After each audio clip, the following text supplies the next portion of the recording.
నమస్తే. నట సార్వభౌమ అన్న ఎన్టీఆర్ 101వ జయంతి.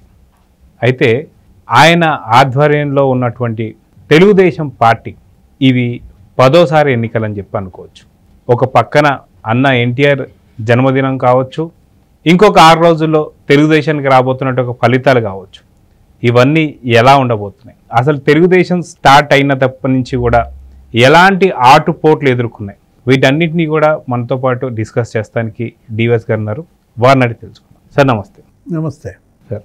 అన్న ఎన్టీ రామారావు గారి గురించి అసలు తెలుగోడికి ఉన్న గౌరవం ఏంటి అంటే ఖచ్చితంగా తలెత్తుకునేలా చేసింది ఎవరు అంటే ఖచ్చితంగా ఎన్టీ రామారావు గారి గురించి చెప్తుంటారు. ఒకానొక టైంలో మద్రాసులో ఉన్నటువంటి ఒక రాష్ట్రాన్ని కూడా తెలుగోడి గౌరవం తలెత్తుకునేలా చేసింది ఎవరు అంటే ఖచ్చితంగా అన్న ఎన్టీఆర్ అని చెప్తారు. అయితే ఆయన 101వ జయంతికి సంబంధించి చూసుకుంటే అదిగాక తెలుగుదేశం పార్టీ అంటే ఒక పొలిటికల్ పార్టీని పెట్టాలనే ఆలోచన ఎందుకు వచ్చిందంటారు? ఆ పార్టీ పెట్టిన దగ్గర నుంచి ఇప్పటిదాకా ఉన్నటువంటి ఒక ఆటుపోట్లు ఏంటి? సో ఇప్పుడు 10వ ఎన్నికలు జరుగుతున్నాయి కాబట్టి ఇప్పటికీ అసలుకి ఎటువంటి అలుపెరుగనటువంటి ఒక పోరాటం అనేది టీడీపీ పార్టీ తరఫున చంద్రబాబు నాయుడు గారు చేస్తూ వస్తున్నారు. సో ఈ ఇప్పుడు 10వ జరిగేటువంటి ఒక ఎన్నికల్లో ఎలాంటి ఫలితాలు రాబోతున్నాయి అనుకోవచ్చు? ఇది అంతా కూడా అన్న ఎన్టీ రామారావు గారు ఆశీస్సులే అనుకోవచ్చా? ఎలా చూడాలంటారు దీన్ని? 101వ జయంతి, 101 సీట్ల. రేపు తెలుగుదేశం 101 సీట్లలో గెలవబోతుందా? ఎన్టీఆర్ స్క్రిప్టా? దేవుడి స్క్రిప్ట్ లాగా ఎన్టీఆర్ స్క్రిప్టు రేపటి కౌంటింగ్లో తెలుగుదేశం 101 సీట్లలో గెలవబోతుందా? వాస్తవమే. ఎందుకంటే ఇవాళ ఇంటెలిజెన్స్ వర్గాల యొక్క సమాచారం కానీ 20-25 సర్వేలు చెప్తున్నది కానీ కూటమి ప్రభంజనం. ఎవరిని గదిలిచ్చినా కానీ 125 సీట్లు, 120 సీట్లు, 118 సీట్లు, జనసేన 15 సీట్లలో గెలుస్తుంది, బీజేపీ 5-6 సీట్లలో గెలుస్తుంది. 2014లో తెలుగుదేశం 103 సీట్లలో గెలిచింది. అవును. సేమ్ అట్లాగే మరి ఇప్పుడు ఇది 101వ జయంతి కాబట్టి 101 సీట్లు కొడుతుందా అంటే అది ఎన్టీఆర్ స్క్రిప్టే అవుద్ది అనమాట. అంటే ఎన్టీఆర్ దేవుడు కదా, ఎవరికి? తెలుగుదేశం పార్టీకే కాదు, అసలు సామాన్య జనానికి కూడా ఆయన ఒక దేవుడిగా ఆరాధిస్తారు. ఎందుకంటే ఆయన అటు శ్రీరాముడు, కృష్ణుడు, మా పరమశివుడు, ఈ దేవ పాత్రలకు అతను ప్రాణ ప్రతిష్ఠ చేశాడు. చాలా చోట్ల అసలు ఆయన ఫోటోనే దేవుడు పూజిస్తూ ఉన్నాడు. దీంట్లో ఎన్టీఆర్ ఆయన వ్యక్తిత్వం, ఆయన పార్శ్వాలు చూస్తే బహుకోణాలు. ఎందుకంటే ఇప్పుడు ఆయన ఒక సామాజిక బాధ్యత, అతను ఒక ఆదర్శ విద్యార్థి, అతను ఒక ఆదర్శ కొడుకు, ఆదర్శ తండ్రి, ఆదర్శ భర్త, ఒక మోడల్. ఇది ఒక నమూనా నాయకుడు, ఒక నమూనా హీరో, ఒక నమూనా పాలకుడు ఎలా ఉండాలో ఇవాళ ఎన్టీఆర్ఏ అందరికీ స్ఫూర్తిగా ఒక ఆదర్శంగా మారిన దీంట్లో సామాజిక బాధ్యతగా ఆయన ప్రతిరూపం. ఇప్పుడు ఆయన ఒక సంస్కర్తగా చూస్తారు. మామూలుగా ఆయన చదువుకుంటూ తన కుటుంబానికి అండగా ఉన్నాడు. ఏది అది రైతు కుటుంబం, పాడి పెంచి పోషించిన దీంట్లో అతను చదువుకుంటూ సైకిల్ మీద పాలు పోసేవాడు. సైకిల్ మీద హోటళ్ళకి పాలు పోస్తూ చదువుకుంటూ ఎదిగాడు. అంటే లెరన్ త్రూ ఎరన్. ఇప్పుడు ఇవాళ అమెరికాలో మన పిల్లలు వీళ్ళు వెళ్ళి ఏంటి వాళ్ళు ఎంఎస్లో అవి చేస్తూ అక్కడ పనిచేస్తారు, ఉద్యోగం చేస్తూ చదువుకుంటారు. ఇది అప్పుడే ఆయన ఆ టైంలోనే చేశాడు. అందుకే ఆదర్శ విద్యార్థి అంటోందనమాట. బిఏ పట్టభద్రుడయ్యాడు. ఆయన మద్రాస్ సర్వీస్ కమిషన్లో ఆయన ఉత్తీర్ణుడయ్యాడు. ఏది రాసినటువంటి వాళ్ళందరిలో కూడా ఆయన తన ప్రతిభ చూపించిన దీంట్లో సబ్ రిజిస్ట్రార్ అయ్యాడు, గవర్నమెంట్ ఎంప్లాయీ. అనేక పార్శ్వాలు అన్నది అందుకే. కాకపోతే అవినీతిని అసలు భరించడు, కష్టాన్నే నమ్ముకుంటాడు. అసలు అవినీతి అంటే అసలు సింహ స్వప్నం అన్నమాట. ఇది ఎన్టీఆర్. ఆయన సబ్ రిజిస్ట్రార్గా ఉంటూ పక్కాడెవడో వచ్చి ఒక కవర్ ఇచ్చి వాళ్ళు వచ్చిన వాటా ఇది నీది అని అంటే ఖిన్నుడయ్యాడు, చేదరించుకున్నాడు. ఈ ఉద్యోగం కోసమే నేను చదువుకున్నది అని చెప్పి వెంటనే 20 రోజుల్లో రాజీనామా చేశాడు. దీనికన్నా వెళ్ళి నేను నా పొలం దున్నుకుంటానన్నాడు. ఆయనలో కళాకారుడు, విశ్వనాథ సత్యనారాయణ శిష్యుడు.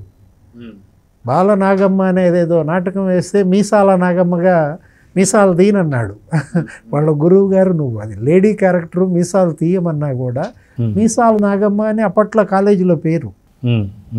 ఆ కళాకారుడు తర్వాత మద్రాసులో అడుగుపెట్టి ఆయన హీరో అయిపోయాడు. ఇప్పుడు ఆయన్ని దేవుడిగా ఆరాధిస్తారంటే తిరుపతి వెళ్ళిన ప్రతి భక్తుడు మద్రాసు వెళ్ళి ఆయన ఇంటికి వెళ్ళి ఆయన దర్శించుకుంటారు. మామూలుగా గుడికి వెళ్తే నీకు మీ అమ్మ మీ నాన్న ఏం చెప్తారు, గుడి నుంచి డైరెక్ట్గా ఇంటికి రమ్మంటారు, మధ్యలో ఎక్కడ ఆగకూడదు. కానీ గుడికి వెళ్ళిన వాళ్ళు మళ్ళీ ఎన్టీఆర్ ఇంటికి వెళ్తారంటే అది దేవాలయమే. ఆయన దేవుడిగా వీళ్ళు ప్రజల గుండెల్లో ఉండిపోయారు, మనుషుల్లో దేవుడు అనమాట.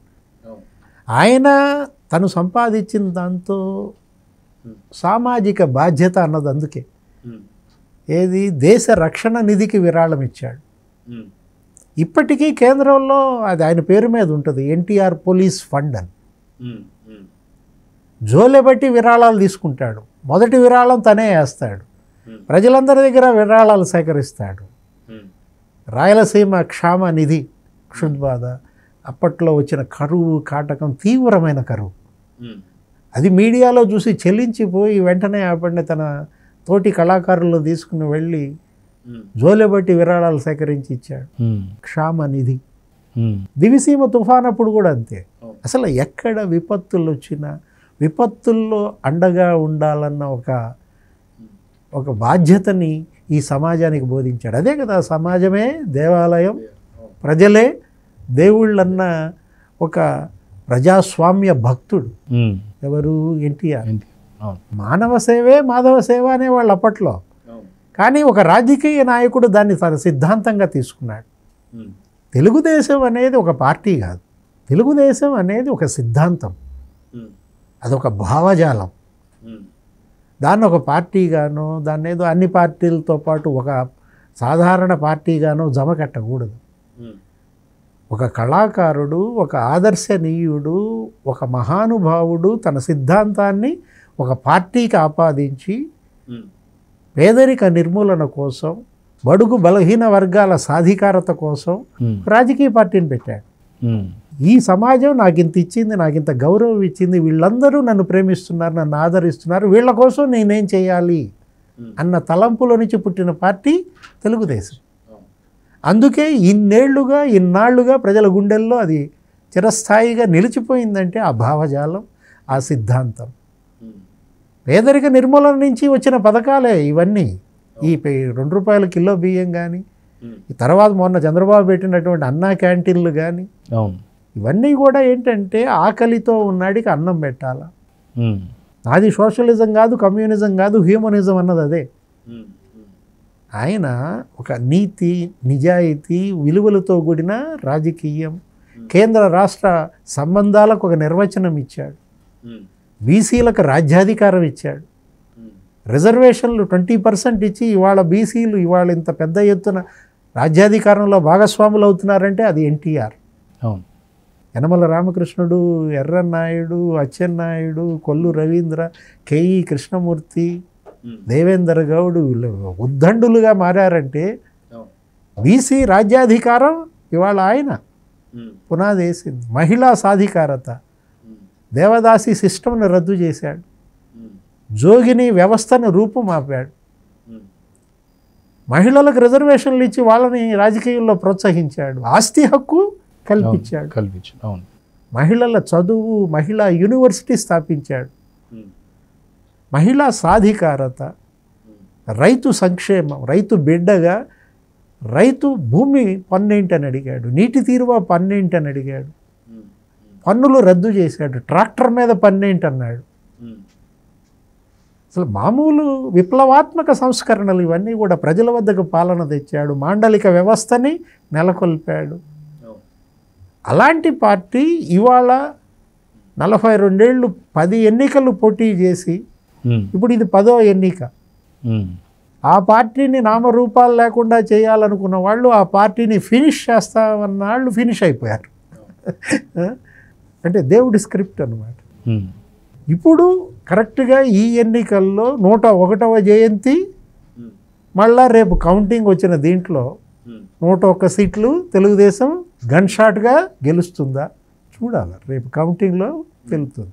అయితే ఒకవేళ నిజంగానే 101 సీట్లు వచ్చేస్తే అది ఖచ్చితంగా ఎన్టీఆర్ స్క్రిప్ట్ అనుకోవచ్చా? అంతే కదా. ఇప్పుడు ఏంటి, నా అంచనా ఏంటంటే జగన్మోహన్ రెడ్డి భాషలో దేవుడి స్క్రిప్టు.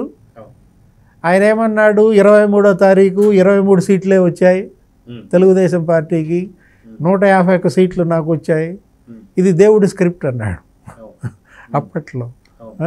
23వ తారీఖు 23 సీట్లు, 23 మంది ఎమ్మెల్యేలను ఆయన లాక్కున్నాడు. ఇప్పుడు ఆయన అన్నీ రివర్స్ చేశాడు, పరిపాలన రివర్స్ చేశాడు, డెవలప్మెంట్ రివర్స్ చేశాడు, వెల్ఫేర్ రివర్స్ చేశాడు. మొత్తం ఆంధ్రప్రదేశ్ అభివృద్ధినే రివర్స్ చేసిన పాలకుడిగా జగన్మోహన్ రెడ్డి మిగిలినప్పుడు ప్రజల మ్యాండేట్ కూడా రివర్స్ అవుద్ది అనేది నా విశ్వాసం.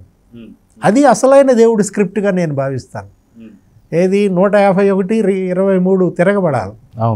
23 వైసీపీకి, 151 కూటమికి రావాలి. 22 ఎంపీలు కూటమికి, 3 ఎంపీలు జగన్మోహన్ రెడ్డికి, 1 ఎంపీ షర్మిలకు పోతే 2 ఎంపీలు. ఇది రివర్స్. మరి దేవుడి స్క్రిప్ట్ వస్తుందా, ఎన్టీఆర్ స్క్రిప్ట్ వస్తుందా, రేపు జూన్ 4న తేలిపోతుంది. చూద్దాం సార్. ఖచ్చితంగా అన్న ఎన్టీఆర్ గారి స్క్రిప్ట్ వస్తుందని చెప్పి అయితే అందరూ భావిస్తున్నారు. సో జూన్ 4న ఎలాంటి స్క్రిప్ట్ వర్కౌట్ అవుతుంది అనేది అయితే చూద్దాం. నమస్తే. నమస్తే.